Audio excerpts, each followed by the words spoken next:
Greetings everybody and welcome to a new video. My name is Foucault and today we have another map showcase called Althemia. This map is a very special one and there's a lot to talk about, which I need to cover because otherwise there will be more questions than answers about this map. So for the people that don't like me yapping, you can just move forward in the video. I just need to explain some stuff about the premium version of this map. This map basically has the free version and the premium version, just like Nyrendil had, you know? But there is a few differences between the two. First off, you can see Althemia free as like the 1.0, the 1.0 version. And the premium version is actually the upgraded version of the map, you can say. And I'm gonna explain this to you with a few screenshots I took inside the game. And I'm comparing it to two screenshots I took from a video of a fellow YouTuber.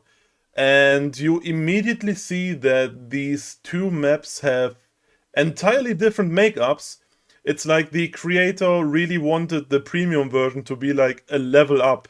It's like the free version is like an unrefined diamond, and the 2.0 version, like the premium version, is the one that really has like the improved scenic things. And there's a lot of shiny stuff and mushrooms everywhere and more floating islands. The entire world is basically like +1. If that makes any sense to you. So we will be looking at the free version today, but I will definitely make a video about the premium version in the future, because I'm a sucker for fantasy aesthetics. And this is the most fantasy, magic-y, sci-fi map that was ever released on Ark Ascension, in my opinion. Ark Ascended. So, what is special about this map? First of all, as I already explained, it's a very magical map. It has a lot of shiny effects, a lot of floating islands, there are giant skeletons everywhere, and mushroom biomes, and everything is mystical and special and stuff like this. So it's not like your usual standard island kind map that you maybe know from other maps in the Ark catalog. So there are special variant creatures on this map, which are called Althemian magical creatures. And a lot of creatures of the base game actually have these special variants of them. But most of them are locked behind the premium map. So you have to pay the $10 to unlock these.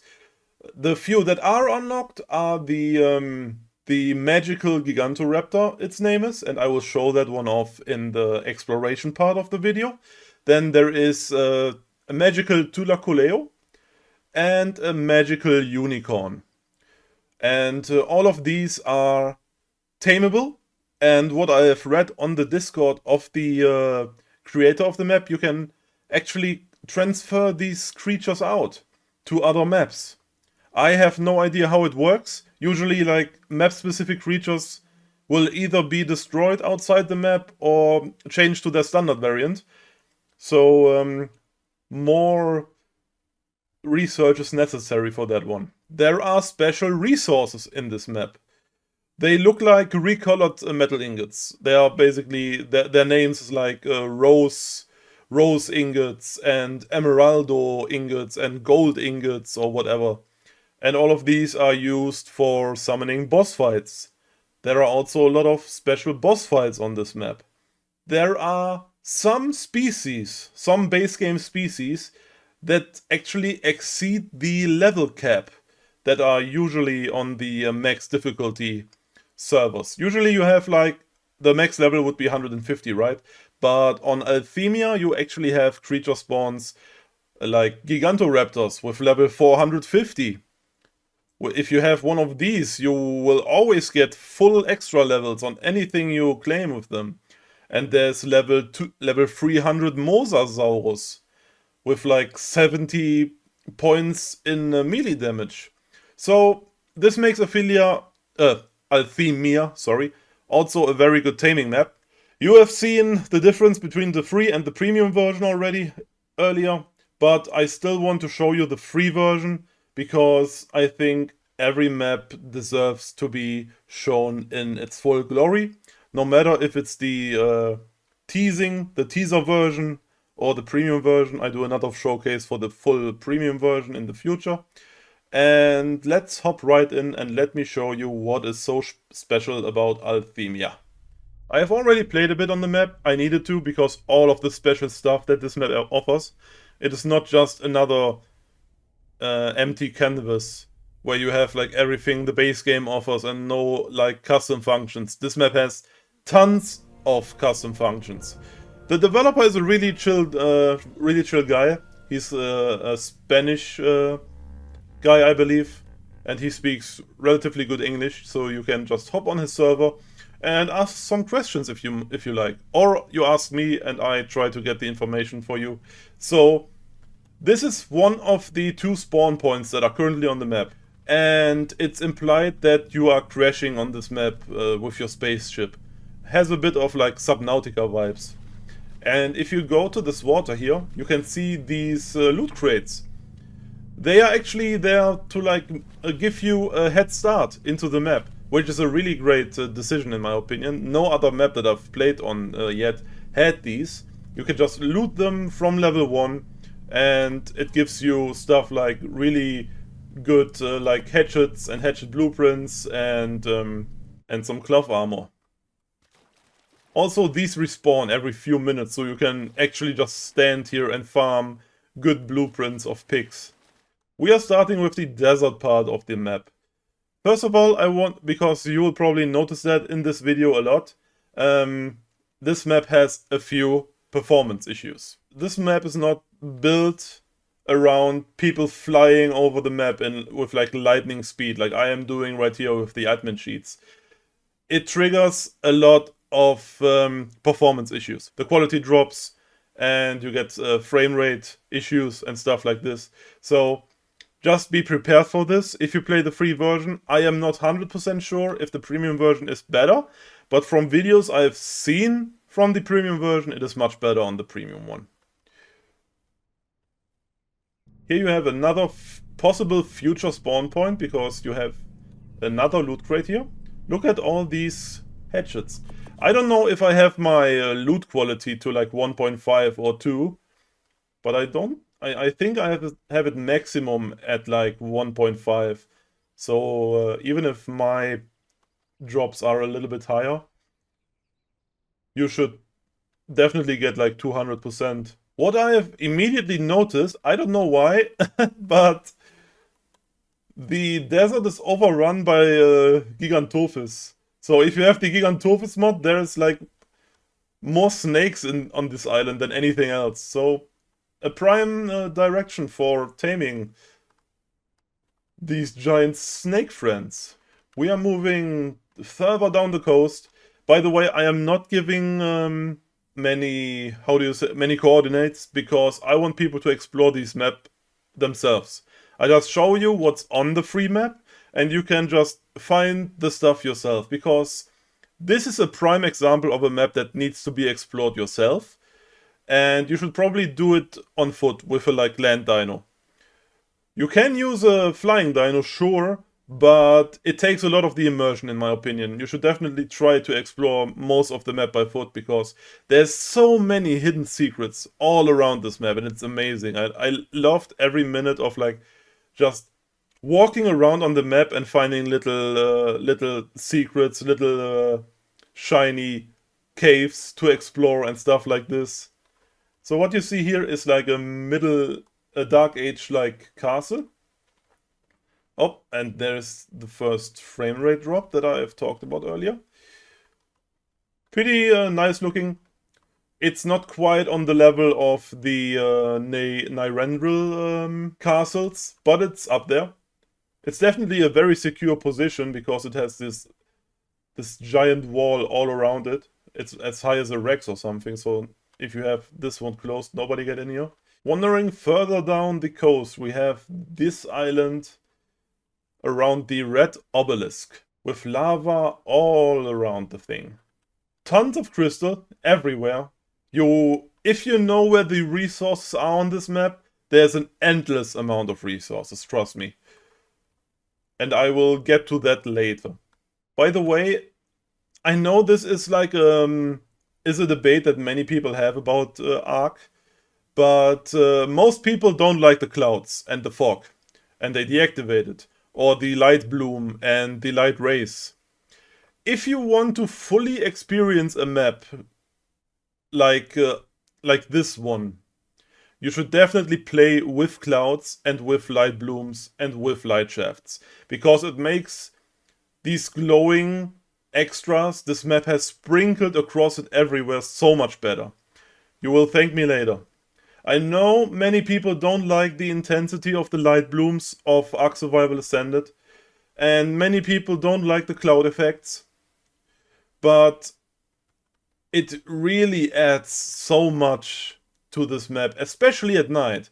This map is looking absolutely gorgeous at night.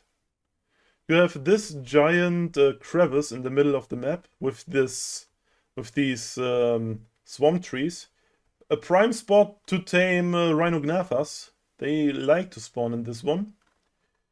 Here we are at one of the custom ore spots of the map. You have these very pink looking metal ores, and if you harvest them you get these very pinkish looking rose metal ingots. You need like 20,000 of these to summon one of the special bosses, I believe. It can be, was it 2,000 or 20,000? I'm not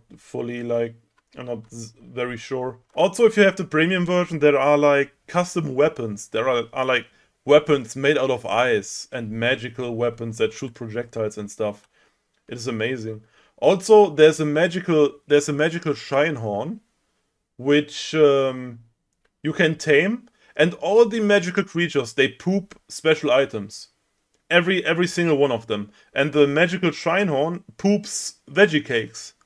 You can actually tame tons of Shinehorns, and they shit out veggie cakes for you to farm. So you never have to get honey again. Which also makes this map so much better, in my opinion. There's so many more resources that gets pooped out by all the different Althemia magical creatures. There's one creature that poops out, I think like Zaku skin trophies that you need for a boss fight. There's one creature that poops out other like overpowered shit.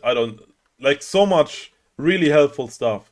And the best thing of all, you can click on the magical Shinehorn and you can actually go into his body. You can run around as a Shinehorn. It's like playing as a creature. And you're just this tiny little ram walking around and frolicking all over the place. It's so cute. This part of the map I like to call the overloaded as fuck resource spot, because you have these 3 islands, right? 3 islands. On one island you have tons of crystals. Then on the next island you have tons of metal, so much metal, endless amounts of metal. And then there's the 3rd island, which has tons amount of oil rocks. So you have crystal, metal and oil right next to each other. You can build a little base right in the middle, or get yourself a Karkinos and jump from island to island and just loot the entire island in a few minutes. It's a great addition in my opinion. Here we have a second castle, which is at the exact opposite portion of the island. They are like 2 like sister castles, you can say. And exactly as the other one, it has like this sandy wall all around it, very secure. But I have to say I like this castle much more because it looks much more organic for the landscape that it's built inside. What you see here is the entrance to like a very high level cave. It is basically like the tech cave on the from the island, more or less. There's very high spawns in here. Not that much use of for this one right now, at least on the free version. I think the premium version has like more to offer. You get close to it, the door opens automatically, and you have tons of high-level spawns in here, like really high-level spawns.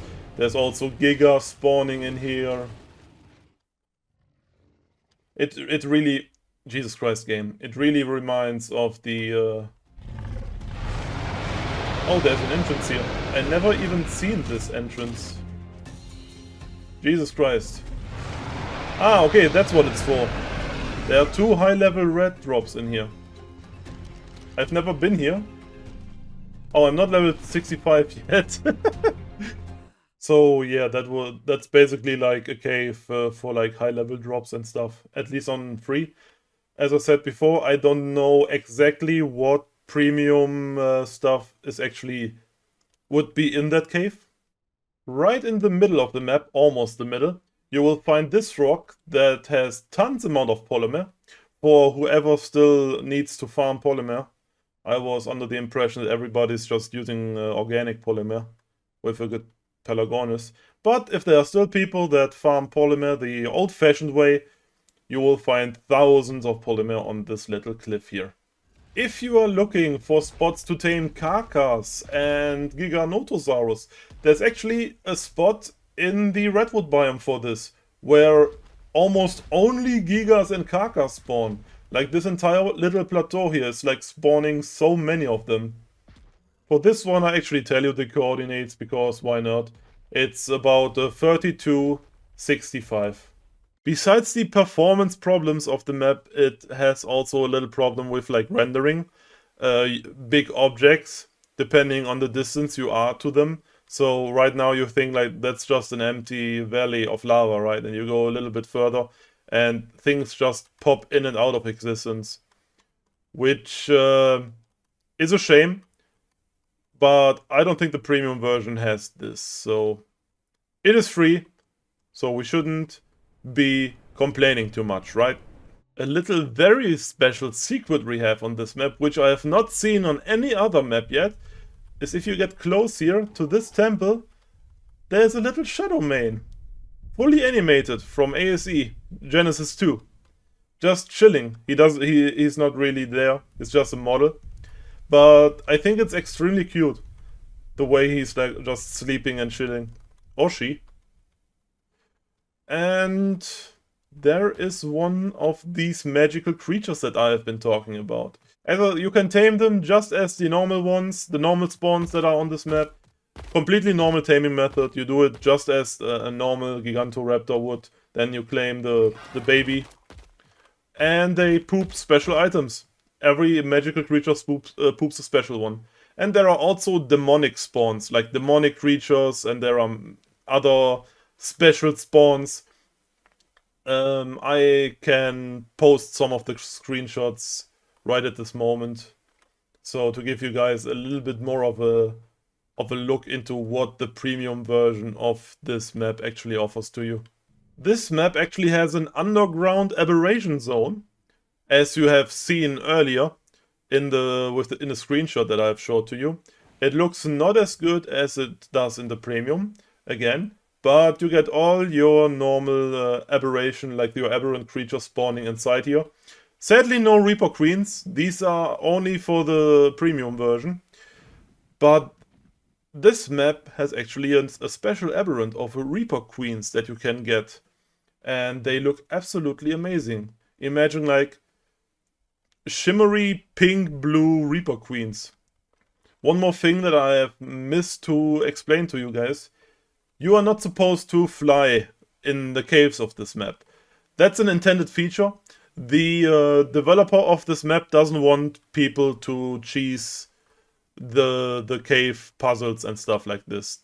Every time you try to fly through one of the caves, it automatically teleports you to like to the surface above the place where you were standing the last time.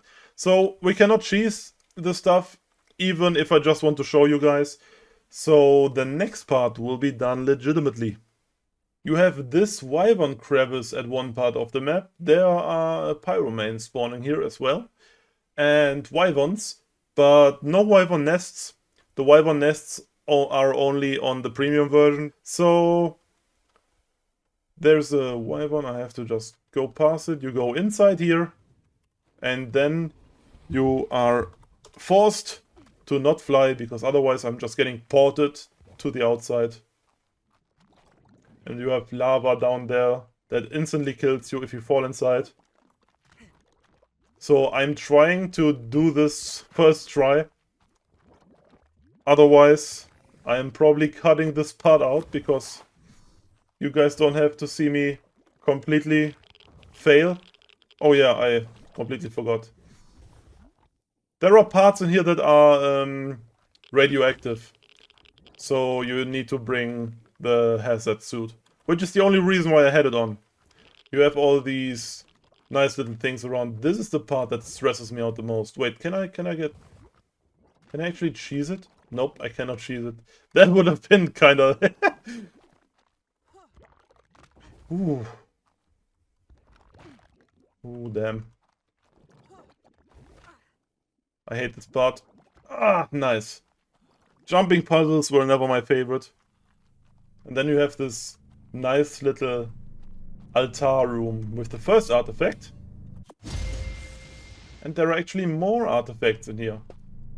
Immediately respawns, so better bring an otter to like have all the artifacts stored. For people that have like question marks over their heads right now, otters actually count as boxes by the game's logic, by like the coding logic. So take an otter into any artifact cave you want, and you can store as many artifacts of the same kind in an otter as the weight of the otter allows. Little tip there on the side from me. I think this is still under construction or something, because there are definitely supposed to be spawns inside here. And then you get to this ending room. And the music kicks in, which is a really nice little extra. Listen to this.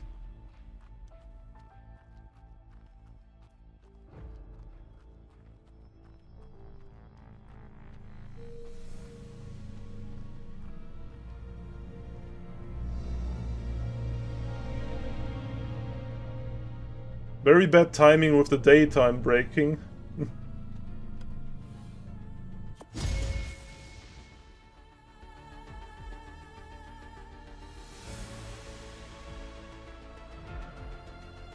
I love Ark music. You have these temples with the flaming pots all over the map. They are extremely nice for building like a little secure base. Yeah, I have a weak spot for these kind of temples that you can build inside. I mean, it's always nice to build bases yourself, completely, from scratch. But it's also very fun to, like, include your base into the design that's already on the map, right? And I have seen you. Don't think that I have not seen you. This is the magical unicorn version. Look at how shiny it is. And look at how mighty and thick his horn is. Jesus Christ. Bro, that has to be censored. Yeah, I think that was everything about the free version of the map that I am able to show you right now. What follows is the slideshow of the great recordings I have done on the best places of this free version of the map. I hope you enjoyed this little tour. As I said before, I don't want to criticize it too harsh. It is the free version, and I am unsure if it's still getting updated.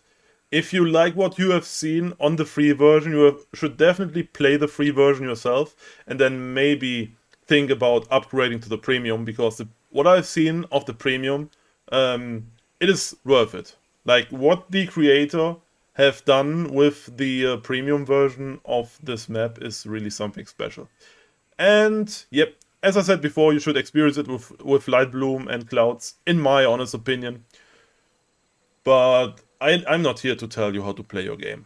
So, and by the way, I don't want to hear any fucking flamers complaining about like pay-to-win Ark or some shit like that. This is not what it is. These map developers are not affiliated with Wildcard. I mean, the creator of Astraeus, or what the name of the map is now. But most of these mod maps are completely independent, developed by a very experienced and very nice team of very passionate modders. And they put tons of time, they put months, sometimes years of their lifetime into these projects. Often in their free time, while working daytime jobs. So I don't want to hear anybody complaining about spending 10 bucks on a map you will probably play on for 200 hours when spending 70 bucks on the new Call of Duty every year. Okay? Okay, so that's out of my system now. I hope you liked this video. I am Fuko. See you next time.